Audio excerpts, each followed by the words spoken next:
कोई विवाद नहीं है। यहाँ चर्चा हो रही है डेवलपमेंट की, चर्चा हो रही है उन गरीब बच्चों की चिंता की जा रही है। माननीय मुख्यमंत्री कितना संजीदा है, कितना गंभीर है इस मसले पर कि उन्होंने गंभीरता से लिया। और जो हमारे माननीय मंत्री जी हैं और आईएएस अधिकारी के पाठक साहब हैं, तो निश्चित रूप से एक सकारात्मक उन्होंने पहल की है, क्योंकि कमिटेड है, इन्होंने वादा किया है जनता के साथ। बिहार में मंत्री और अधिकारी में अक्सर जंग देखने को मिला है। बात करें जनता दल यूनाइटेड से, पहले हम शुरू करते हैं। जनता दल यूनाइटेड कोटे से मंत्री थे मदन सहनी, अधिकारी से भिड़ंत हुआ। आरजेडी कोटे से मंत्री बने सुधाकर सिंह, अधिकारी से भिड़ंत हुआ। ताज़ा मामला है शिक्षा मंत्री और के पाठक जो आईएएस अधिकारी हैं, यानी कि एसीएस हैं शिक्षा विभाग के, उनसे हो रहा है। आखिरकार बिहार में चल क्या रहा है? मंत्री अधिकारी, क्या जो विपक्ष कहता है कि अफसरशाही हावी है, तो क्या वाकई में हावी है? चर्चा ये भी चल रहा है कि अब शिक्षा मंत्री को भी इस्तीफा देना पड़ेगा।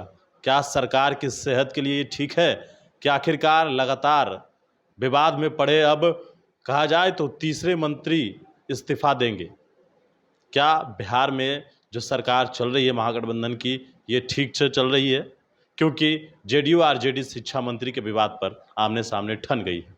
बात करते हैं आरजेडी के प्रधान महासचिव सह विधायक रणविजय साहू हैं, उनसे कि आखिरकार क्या सरकार चलेगी? देखिए, बिहार में एक मजबूत और अनुभवी नेतृत्व, पूरे देश में इस तरह का नेतृत्व नहीं है। और हमें गर्व है कि बिहार के माननीय मुख्यमंत्री नीतीश कुमार जी हैं, उप मुख्यमंत्री तेजस्वी प्रसाद यादव जी हैं। तो हमें लगता है कि पूरी मजबूती के साथ और विजन के साथ और लक्ष्य के साथ बिहार आगे बढ़ रहा है माननीय मुख्यमंत्री जी के नेतृत्व में। आपके मंत्री और अधिकारी में विवाद हमेशा देखने को मिल रहा है, ये सरकार की सेहत के लिए कितना अच्छा है? कोई विवाद नहीं है। यहाँ चर्चा हो रही है डेवलपमेंट की, चर्चा हो रही है उन गरीब बच्चों की चिंता की जा रही है। शिक्षा मंत्री के जो पीएस हैं उनको विभाग में जाने से रोका जा रहा है, आप कह रहे हैं कोई विवाद नहीं है? आज तो माननीय मुख्यमंत्री जी ने स्वयं संज्ञान लिया है इस बिंदु पर।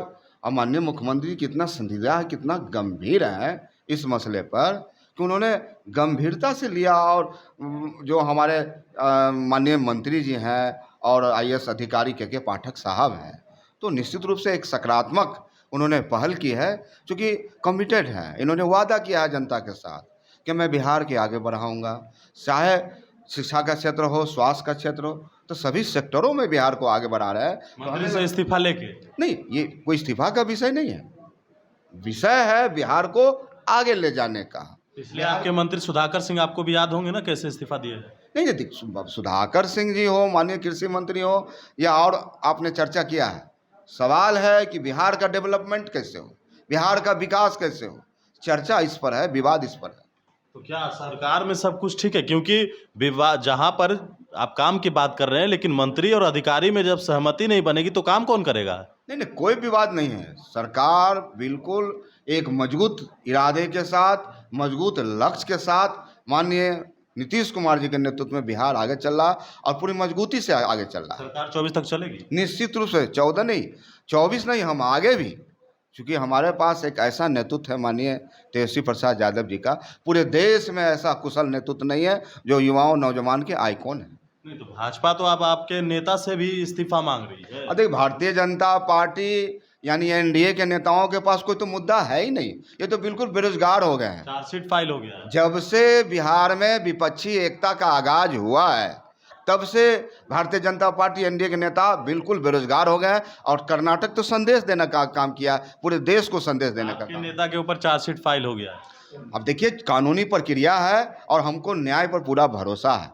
आप समझ सकते हैं कि एक ऐसे व्यक्ति पर जिनकी उम्र 14 साल थी और उनको केस में जोड़ा गया है, लेकिन हम लोग कानून के मानने वाले लोग हैं और कानून के न्याय पर चलने वाले लोग हैं। हमें कानून पर भरोसा है, सत्य की जीत होगी और असत्य पराजित होगा। आपको डर लगता है कि आपके ऊपर भी सीबीआई का छापा होगा? हमें किस बात का डर? लगातार जिस प्रकार से एक ही परिवार को, एक ही लोग को इस देश में टारगेट किया जा रहा है, जनता सब कुछ देखती है और समय पर जवाब देने का काम करती है और सही फैसला लेती है। और जनता 2024 में मन बना ली है, फैसला देगी। तो हमारे साथ आरजेडी के प्रधान महासचिव विधायक रणविजय साहू थे। बिहार में जो तमाम गतिविधियां चल रही है उस पर हमने इनसे बातचीत की है और भी अपडेट्स देंगे वरिष्ठ नेशन के साथ।